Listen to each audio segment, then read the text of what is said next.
o autoconhecimento do ser. Vamos a conversar um pouco sobre assuntos esotéricos. Trabalharemos na ciência da meditação. A esta reunião somente podem entrar pessoas de terceira câmara, porque naturalmente, as pessoas que não são de terceira câmara não entendem isto, saem com perguntas de anticâmara, de primeiras câmaras, etc., coisa que não está correta. De maneira que se algum irmão não é de terceira câmara, roga-mole tem a bondade de se retirar. Bom, o guardião do templo está seguro de que todos os irmãos são de terceira câmara? Assim é. Responde o aludido. Começaremos conversando hoje, é claro. Ante todo, é necessário chegar a conhecer o próprio ser, mas conhecê-lo do ponto de vista exclusivamente objetivo. Seria impossível poder conhecer a nosso próprio ser interno de um ponto de vista subjetivo, e isso é óbvio. Em psicologia oficial, consideram que subjetivo é o positivo, o claro, o real, e que objetivo é o secundário. Estão equivocados os psicólogos.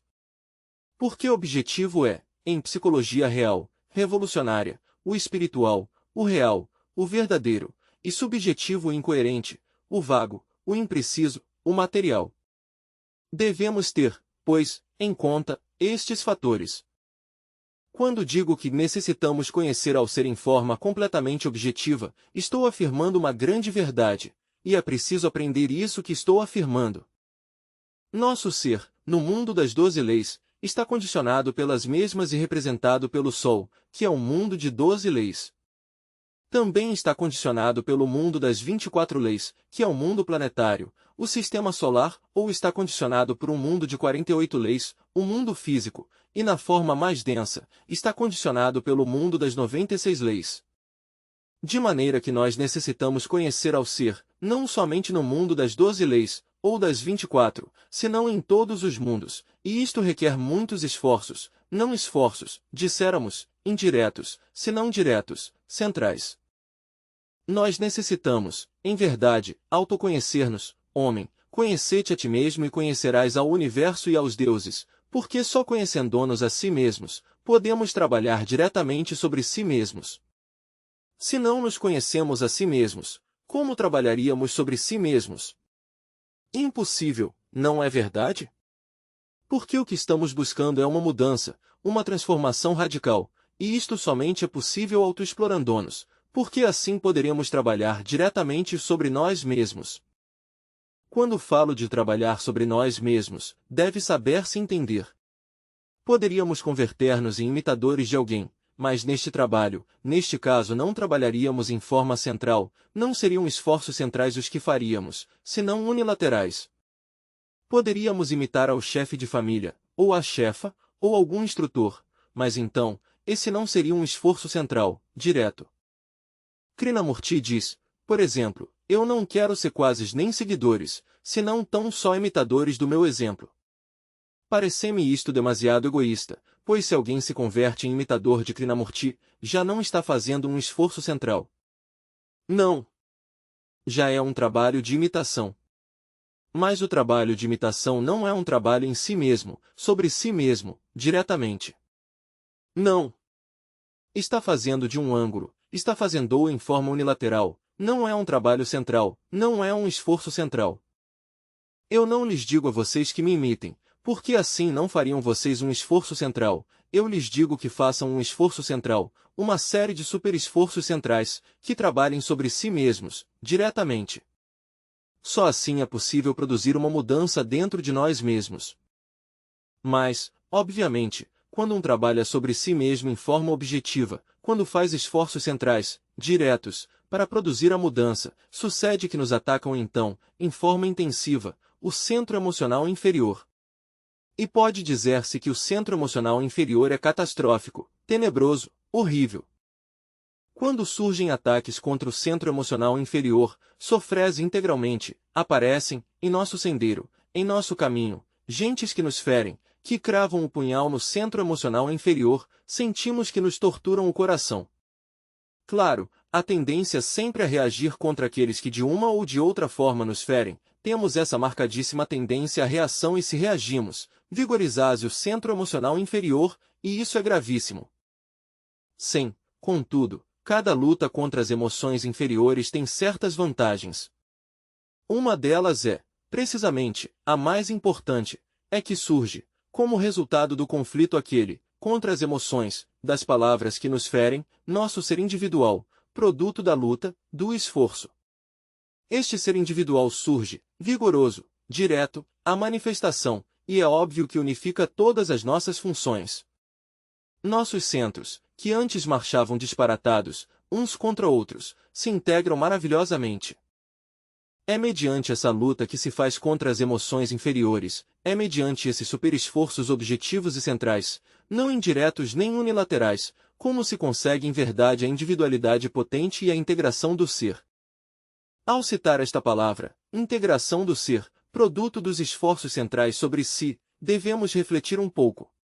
Realmente, nosso ser interior profundo não está integrado, se compõe de muitas partes autônomas e autoconscientes. Nas Sagradas Escrituras fala-se, por exemplo, dos 12 apóstolos, e quando as gentes leem a Bíblia tomam aos 12 apóstolos a letra morta, disse que eram pescadores, que seguiam Jesus de Nazaré, ao Cristo. Mas o iniciado que está trabalhando sobre si mesmo em forma direta, sobre seu próprio ser, vem a descobrir a estes 12 apóstolos, a esses 12 pescadores. E de verdade que não os vem a descobrir fora de si mesmo, senão dentro de si mesmo. Vem, com assombro, a dar-se conta que esses 12 apóstolos são 12 partes do seu próprio ser, então se esquece um pouquinho da questão meramente histórica e atende melhor ao Evangelho dentro de si mesmo. São as 12 potestades que, com a iniciação venusta, penetram no ventre da Divina Mãe Kundalini, para vir um pouco mais tarde à existência física, e isto resulta importantíssimo. Quando se fala dos 24 anciãos do Apocalipse de São João, que arremessam suas coroas aos pés do Cordeiro, há que saber entendê-lo. Tampouco são personagens estranhos a nós mesmos, são 24 partes autônomas e autoconscientes do nosso próprio ser. E quando se lhe menciona aos 4 santos, há que saber entendê-lo, 4 devarajas que não estão somente lá nos 4 pontos cardeais da Terra, estão dentro de nós mesmos e têm poder sobre os 4 elementos. E quando se fala do Cordeiro imolado, que apaga os pecados do mundo, não pensemos em um personagem histórico, de há 1977 anos.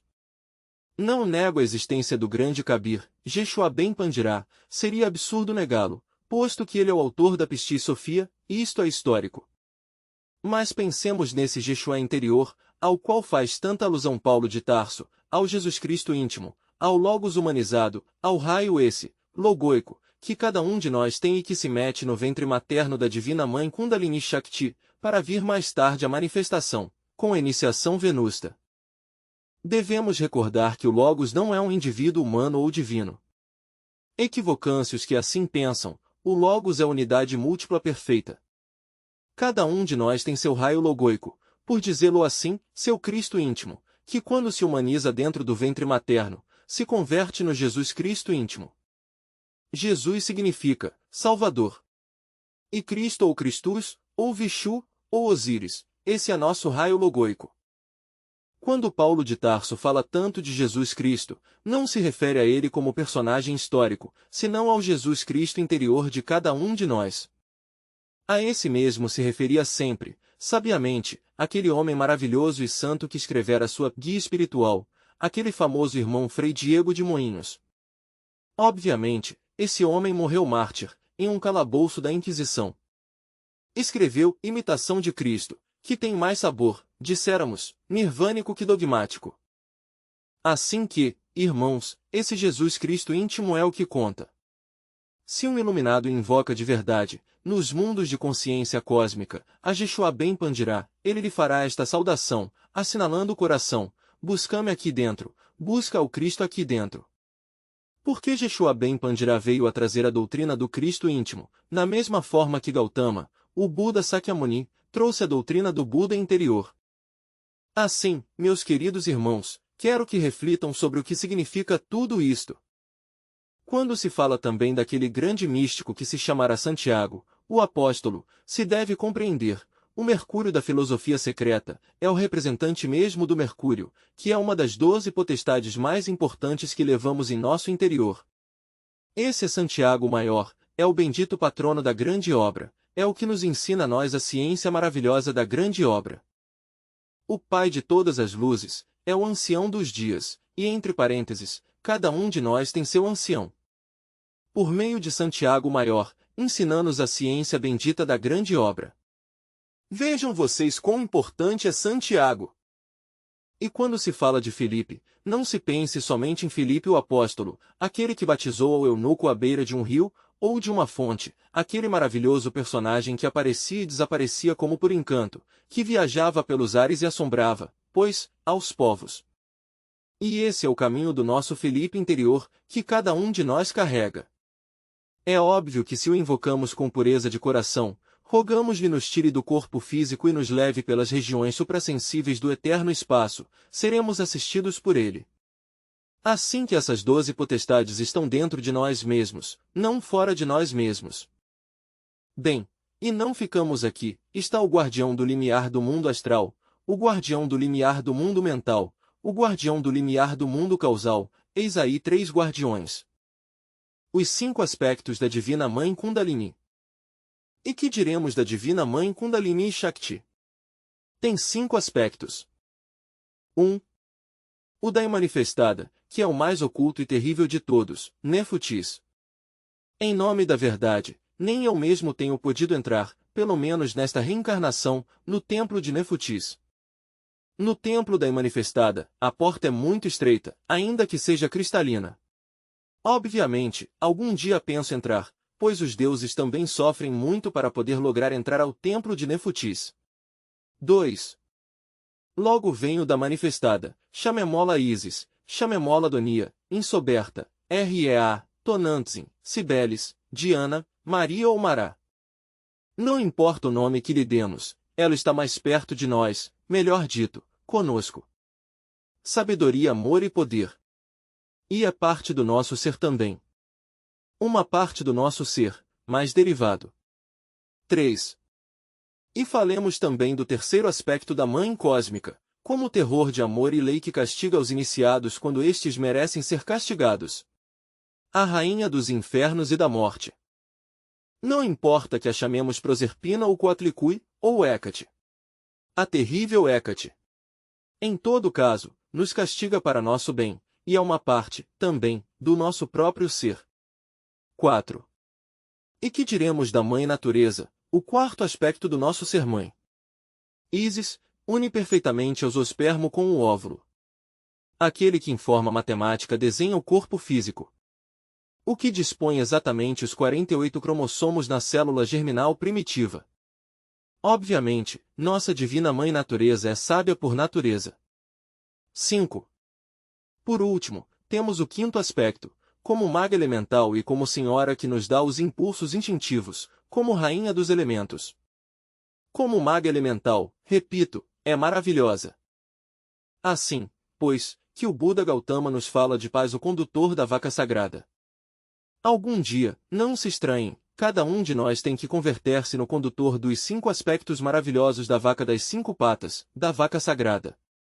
É certo que a Blavatsky viu por lá, no Indostão, uma dessas maravilhas da natureza, uma vaca branca de 5 patas, a quinta a levava na giba, com ela espantava as moscas, conduzia um jovem da seita Sadhu, que se alimentava com esse leite. De quando em quando, aparecem e têm aparecido na América também casos desses, viva a representação dos 5 corpos da Divina Mãe Kundalini, dos 5 aspectos da Kundalini Shakti. E vão vendo, vocês, os distintos aspectos do nosso ser. Ele é Deus Leão, também, o leão da lei, ele é o polícia do karma, que em nosso interior carregamos, que surge daquelas regiões quando nós temos cometido algum erro, Kaon. Temos nosso Anubis particular, próprio, que nos aplica também a lei. Temos a um Metraton, relacionado com o ombro direito, e a um Sandalphon, relacionado com o ombro esquerdo. E temos ao Senhor do Tempo, que pode trazer-nos a memória de nossas antigas existências, nossos recordos. Tudo isso temos em nosso interior. Temos a uma Minerva, não somente lá, no macrocosmos, senão uma parte do nosso ser, que tem sabedoria, que pode realizar dentro de nós operações extraordinárias. Nosso ser mãe. Nosso ser tem muitas partes autônomas, autoconscientes, independentes.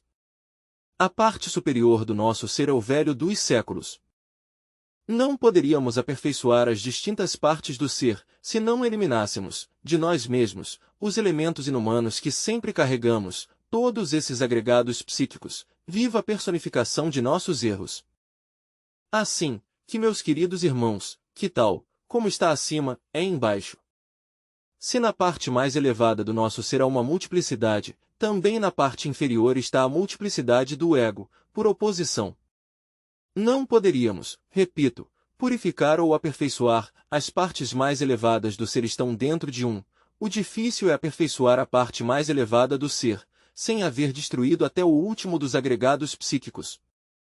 Quem logre desenvolver a parte mais elevada do ser, quem logre purificá-la, recebe o grau de Ixeche. Os graus se conhecem nos chifres. O Lúcifer interior de cada um de nós, que é uma reflexão do Logos dentro de nós mesmos, tem chifres. Pelo número de chifres, reconheceis o grau de desenvolvimento espiritual e perfeição da razão objetiva que temos alcançado. Quem possui os 6 tridentes nos chifres, tem realizado a grande obra, tem logrado estabelecer-se no sagrado Anclad, mas quem possui os 9 tridentes nos chifres, se integram com o eterno Pai Cósmico comum. Agora bem, por oposição, temos também uma multiplicidade no ego, por oposição devemos desintegrá-los. Há 2 tipos de integrações, meus queridos irmãos. Podemos integrar ao ser, e é a integração cósmica, a cristalização positiva. E a outra integração, meus queridos irmãos, a integração negativa. Que integram o ego, se convertem em demônios terrivelmente perversos. Há magos negros que têm cristalizado. Magos negros que rendem culto a todas as partes do ego, que as têm reunido em si mesmos, que se têm integrado totalmente, essa é uma integração negativa, a integração do ego. Há escolas que rendem culto ao ego, e que não querem desintegrar o ego, que o veneram, que o adoram, que consideram aos distintos agregados psíquicos como valores positivos, maravilhosos, e que os cuidam muito. Esses equivocados integram o ego, se convertem em tenebrosos sumamente fortes, magos das trevas. Há-os no sol negro, por oposição, à antítese do sol que nos ilumina. Há-os entre as entranhas do submundo, aos em Lilith, a lua negra, são cristalizações equivocadas, integrações negativas. Nós devemos fazer-nos conscientes de tudo isso. Assim, pois, na luta contra as emoções negativas, surge o ser, começa pouco a pouco o processo de integração do ser. Mas por oposição, intensificase a desintegração do ego, até a sua aniquilação total. No caminho da investigação, não devemos esquecer que se faz necessário estudar ao ser, não somente, repito, no mundo das 12 leis, senão também no das 24, no das 48 e até no das 96. Porque o ser está condicionado pelos distintos agregados psíquicos que levamos em nosso interior, e isso é óbvio. Uma vez que nós temos compreendido, compreendemos também a necessidade de compreender a outros. Não podemos compreender a outros, se não nos temos compreendido a si mesmos. Para poder compreender a outros, e estar na fraternidade real e verdadeira, se necessita por monos de acordo. Alguém diz por aí, bom, eu compreendo a fulano, mas não estou de acordo com ele. Isso é absurdo. Se o compreendesse, estaria de acordo com ele. Precisamente, pelo que não o compreende, não se está de acordo com ele, isso é óbvio. Como se pode compreender alguém e não estar de acordo com esse alguém? Isto é questão estritamente matemática. Se somamos $20 mais $20, que quantidade nos daria? Cifrão 40 cifrão, não é verdade? Bem, se dividimos cifrão 40 cifrão entre cifrão 2 cifrão, que fica? Cifrão 20 cifrão. E é óbvio, partimos desde cifrão 20 cifrão. Bem, então cifrão 20 cifrão, bem viria a ser o quê? Que viria a ser? Viria a ser, disséramos, o que poderíamos chamar a média matemática exata. Por quê? Porque simplesmente, essa média, que é a quantidade cifrão 20 cifrão, matemática exata entre duas quantidades, cifrão 20 cifrão e cifrão 40 cifrão. Mas essa quantidade matemática média, entre duas quantidades, obviamente nos vem a dar o equilíbrio entre o ser e o saber, isso é claro. Deve haver um perfeito equilíbrio entre o ser e o saber, se não há um equilíbrio perfeito entre o ser e o saber, pois, simplesmente, não há compreensão. Mas se compreende alguém, se o deve compreender, e se não se o compreende, pois não se o compreende e isso é tudo. Poderia ser que esse alguém, que presumimos haver compreendido, tem ideias diferentes das nossas, e que digamos, sim o tenho compreendido, mas não estou de acordo com sua igreja protestante, com suas ideias protestantes, pois simplesmente não o temos compreendido. Mas se nós o temos compreendido realmente, então sabemos que está repetindo determinadas parábolas bíblicas e que as está repetindo em forma dogmática, se as está repetindo em forma dogmática. Então o que sucede? Compreendemos que as está repetindo em forma dogmática. Se entendemos que este é um homem número 3, um homem meramente intelectual, então dizemos, este homem está repetindo o que tem estudado na Bíblia, o que outros lhe têm ensinado ou lhe haviam ensinado, é um homem de terceiro nível, meramente intelectual, o tenho compreendido. Não lhe discuto, o tenho entendido, porque ele é número 3, e eu sou o homem número 4, ou número 5, etc. Portanto, ele está em sua verdade, o tenho compreendido e sou seu amigo. Isso se lhe chama compreender, realmente estar de acordo. Para compreender alguém, há que estar de acordo com esse alguém. Se esse alguém, por exemplo, fala inglês e nós falamos espanhol, como poderíamos compreendê-lo? Temos que estar de acordo em algo, na linguagem, ou nos símbolos, para podermos entender-nos. Do contrário, como nos entenderíamos? Não haveria entendimento algum. Assim que necessitamos entender-nos. Considerando estas coisas, meus queridos irmãos, a compreensão, realmente, resulta algo que há que investigar a fundo. Aqui em nossos estudos, aprendemos a compreender, compreendendo o ensino, avançamos no sentido de compreensão. E é indispensável compreender. Nós necessitamos compreender a gnosis, mas há que equilibrar o ser e o saber, pois se o saber é maior que o ser, não há equilíbrio, se o ser é maior que o saber, tampouco há equilíbrio. O ser e o saber necessitam equilibrar-se, só assim surge a compreensão. É vital compreender, e à medida que avançamos, autoexplorando, disséramos, todas essas partes do nosso ser, a compreensão vai surgindo cada vez mais e mais em nós, isso é óbvio. A compreensão nos leva muito longe em nossos estudos. Em todo caso, lutamos pela integração do ser, queremos a desintegração do ego. Portanto, urge trabalhar, profundamente, sobre nós mesmos. Para poder desintegrar o ego, há necessidade de compreender cada agregado psicológico que vamos a desintegrar. Por exemplo, a vingança, não confundir a justiça com a vingança, justiça é uma coisa, vingança é outra. Há muitos que dizem, a vingança é doce, e isso é absurdo e tomam a justiça por sua própria mão, isso é vingança. A grande lei se encarrega de cobrar as contas em cada caso, nós não temos por que ocupar o posto da grande lei. Se descobrimos que somos vingativos, necessitamos compreender o porquê da vingança. Para compreender o processo da vingança, se faz necessário a meditação, a reflexão, confunde-se, muito facilmente, o processo da vingança com o processo da justiça, e temos sempre uma marcadíssima tendência a tomar a justiça em nossas próprias mãos, isso é vingança, somos vingativos. Se alguém nos fere com a palavra, reagimos violentamente, isso é vingança, não somos capazes de permanecer calados ante um insultador, ante alguém que nos está ofendendo, sempre temos essa marcadíssima tendência a reagir por qualquer palavrinha que nos digam, e sempre nos sentimos aludidos, e ainda que estamos no caminho, uma e outra vez respondemos reagindo. Observem vocês a todos os irmãozinhos do movimento gnóstico em geral, há algum que acaso não reaja, de uma ou outra forma, já seja verbalizando sua reação ou guardando-o em secreto. Todos têm essa marcada tendência a responder ante a palavra que ofende, ante o sorriso que fere, ante os olhos que apunhalam, todos têm esta marcadíssima tendência a reagir.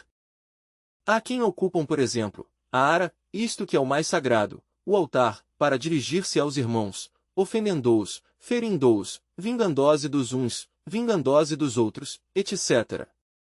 Não se tem dado isso, aqui, em nossa sede patriarcal, pela primeira vez, mas sim em outras latitudes da América, sacerdotes que põem suas vestiduras sagradas, que ocupam, disséramos, a tribuna da eloquência para dirigir-se ao público, e o fazem com segundas intenções, ferindo a fulano, a cicrano, a beltrano, vingandose de perencejo, etc. Vocês creem que vão bem essas gentes, sempre reagindo? É uma marcada tendência, sempre, a confundir a justiça pela vingança.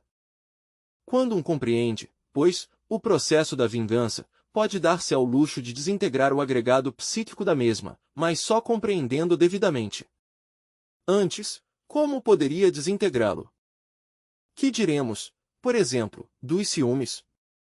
Há muita classe de ciúmes, não somente ciúmes passionais ou amorosos. Não. Há ciúmes políticos, há ciúmes religiosos, há ciúmes por amizades, etc. São múltiplos os ciúmes. E que é isso que se chama ciúmes? O temor de perder o que mais se ama. Resultam, então, o eu do apego. Um homem teme perder a sua mulher e a cela horrivelmente, uma noiva teme perder a seu noivo, e o cela espantosamente, e dali resultam conflitos horrendos, mortes, vinganças, ódios e 50.000 coisas pelo estilo. Como poderiam desintegrar esse eu dos ciúmes, se não sabe que são o produto do temor de perder o que mais se quer? Como poderíamos tratar de eliminar sequer o eu dos ciúmes, se ignora que é o resultado do apego, se crê, equivocadamente, que é o produto do amor? Como poderia o amor ter ciúmes, se o amor é perfeito, se o amor é divino? Os ciúmes não podem vir do amor, porque o amor tudo entrega, nada quer para si, tudo para o ser que ama, não deseja senão a felicidade do ser que adora, sabe sacrificar-se pelo bem de quem ama. Então os ciúmes não vêm do amor, vêm do ego. Mas se um ignora isso, se os está justificando, como poderia eliminá-los, de que maneira? Impossível. Assim que é necessário, primeiro que tudo, descobrir o defeito que devemos desintegrar, logo compreendê-lo através da reflexão evidente do ser, através da meditação de fundo, e uma vez compreendido, está preparado para a eliminação. Assim, meus queridos irmãos, é necessário que vocês reflitam em tudo isto, enquanto um não tenha desintegrado o ego, está exposto a muito graves erros, a julgar, a odiar, a sentir desejos de vingança, a vingar-se, etc., etc., etc. Compreender a outros? Sim, é indispensável. Mas, como poderíamos compreendê-los, se não nos compreendemos a si mesmos? Há 7 níveis de homens, e não podemos negá-lo. 1. Primeiro é o primeiro nível meramente instintivo, 2. O segundo é o nível exclusivamente emocional, 3. E o terceiro é intelectual. 4. Mas além desses 3 níveis, o quarto nível, o do homem equilibrado, o do homem que já equilibrou os centros de sua máquina orgânica. 5. Logo vem o quinto nível, o daquele que tem fabricado um corpo astral, que podem viver no mundo astral conscientemente. 6. O sexto nível é o daquele que pode viver no mundo da mente, conscientemente, porque já se fabricaram seu corpo mental. 7. E o sétimo, é o daqueles que estão estabelecidos no mundo causal, com corpo causal, como homens causais. Obviamente, os homens número 1, 2 e 3 são os que mais dano causam, não se compreendem uns a outros. Os homens número 1, 2 e 3 vivem dentro do círculo da Torre de Babel, ali existe a confusão de línguas, ali ninguém entende a ninguém. Eles são os que têm provocado a Primeira e Segunda Guerra Mundial, eles são os que têm ao mundo em tribulação. Nem os homens número 4, 5, 6 ou 7 fariam o que fazem os homens número 1, 2 e 3. Os homens 4, 5, 6 e 7 não provocam guerras, não têm ao mundo em conflito. São os 1, 2 e 3 os que têm trazido tanta amargura sobre a face da terra. Entre esses homens 1, 2 e 3, há distintos graus de compreensão, isso é óbvio. Entre os homens número 1, 2 e 3, há muita classe de gente. Assim, pois, vejam vocês o que significa compreensão. Nós devemos compreender tudo, fazer-nos conscientes, autoexplorar-nos profundamente para conhecer-nos.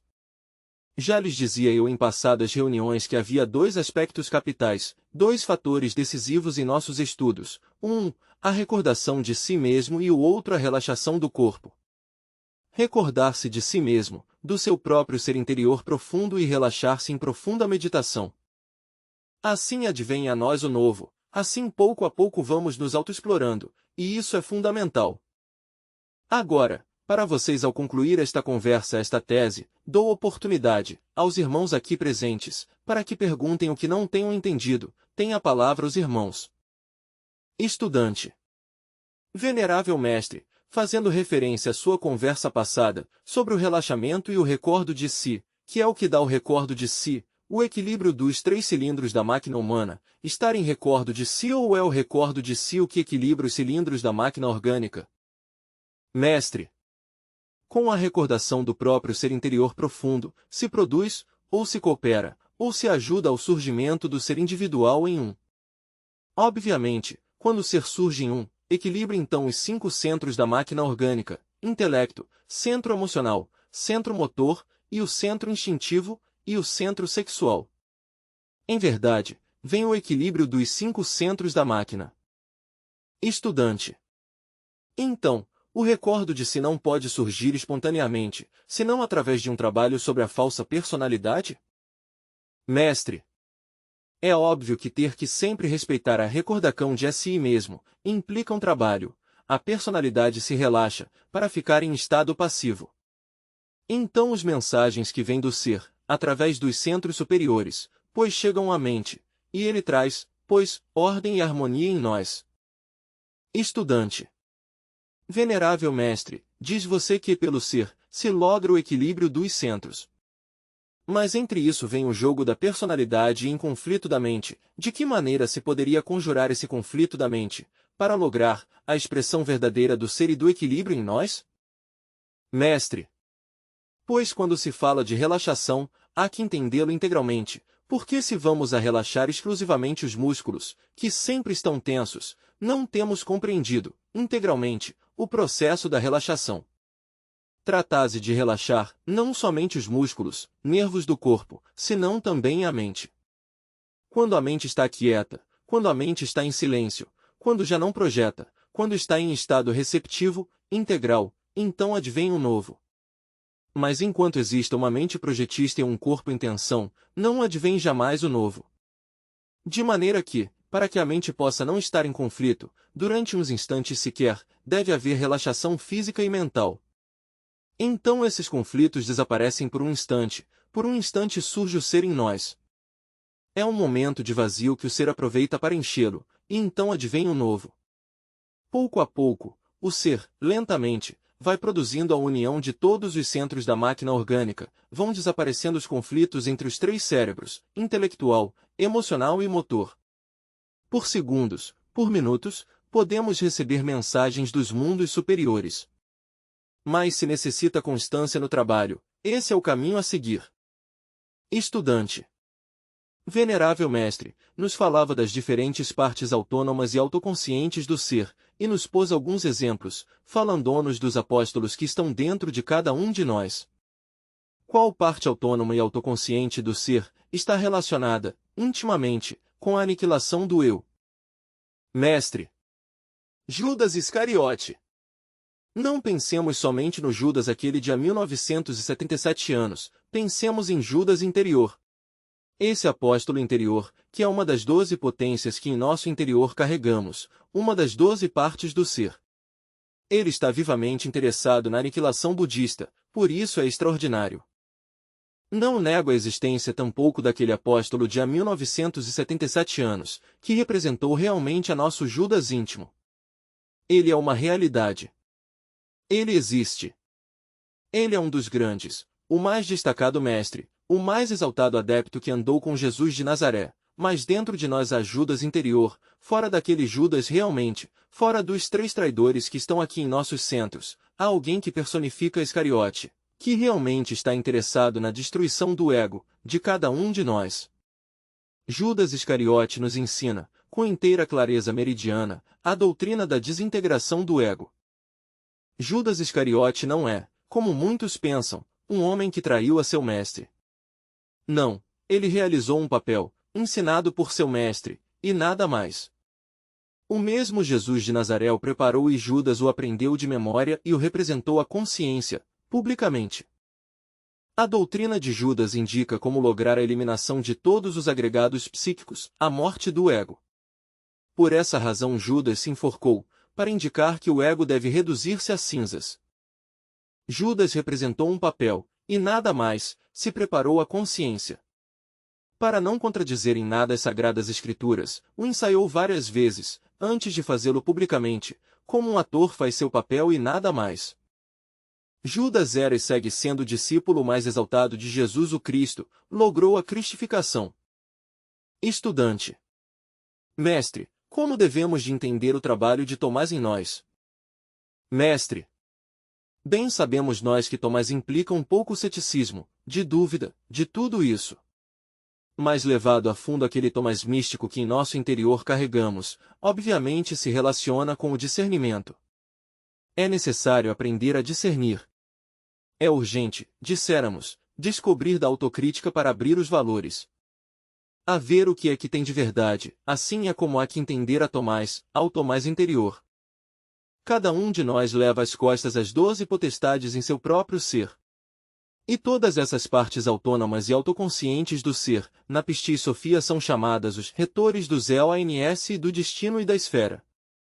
Eles se movem, pois, eles fazem sua obra, a grande obra, com o esquadro, o triângulo, os octógonos, e tudo isto há que saber entendê-lo. Estudante. Qual das 12 potestades está encarregada da alquimia? Mestre. Inquestionavelmente, há um que é encarregado da alquimia, se lhe chama em alquimia o antimônio, mas este não é uma das 12 potestades. Interrompe um estudante com uma pergunta. Estudante. Mas, e uma parte do nosso ser? Mestre. O que sim há é um mestre especialista em alquimia, e ao qual estou seguro que lhe obedece o antimônio, que é precisamente Santiago Maior, o bendito patrono da grande obra, a ele lhe obedece o antimônio. Entendido? Ele é o encarregado transcendental da alquimia, da grande obra. Estudante. Senhor mestre, de que maneira operaria São Pedro para levar ao Cristo dentro de nós? Mestre. Há 3 purificações que fazer pelo ferro e pelo fogo. Quem não faz as 3 purificações não consegue a cristificação. Pedro, com a cabeça para baixo, indica que é crucificado com a cabeça para baixo, significa que há que descer a 9ª esfera a trabalhar com o fogo e a água, origem de mundos, bestas, homens e deuses. Toda autêntica iniciação branca começa por ali. E Pedro, isso nos está dizendo com sua crucificação. Agora bem, há 3 purificações que são as 3 negações de Pedro. 1. Primeira purificação, primeira montanha, a da iniciação. 2. Segunda purificação, a segunda montanha, a da ressurreição. 3. Terceira purificação, pertence à estrela das 8 pontas e ao livro de Jó, sobre o cume da segunda montanha. Não se poderia lograr a ressurreição do Cristo íntimo em nós, sem haver passado previamente pelas 3 purificações à base de ferro e fogo. 3 vezes canta o galo. Quer dizer, o mercúrio da filosofia secreta. Porque isso representa o galo, o cifrão gai o cifrão, ou cifrão i a o cifrão, e antes que o galo cante pela 3ª vez me terás negado 3 vezes. Porque 3 vezes tem que descer o iniciado aos mundos infernos a trabalhar com o fogo e a água? São 3 purificações à base de ferro e fogo. Por isso são os 3 cravos da cruz. Por isso em ri sobre a cruz, igni natura renovatura integram, o fogo renova incessantemente a natureza. Para que o Pedro íntimo, particular de cada um de nós, realizasse este trabalho, tem que negar ao Cristo 3 vezes.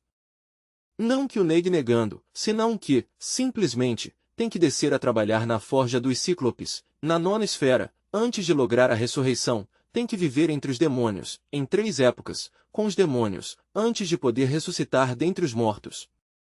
A ressurreição se faz em vida, aqui e agora. Estudante. Mestre, o demônio dos ciúmes passionais, é uma raiz da luxúria? Mestre. Pois, sim. Os ciúmes não existiriam se não houvesse luxúria. Estudante. Mestre, que representa João, o discípulo amado? Mestre. João é o Verbo, a palavra. Ele, obviamente, falará em nós com o Verbo da luz. É a palavra, é o Verbo, assim o havemos de entender.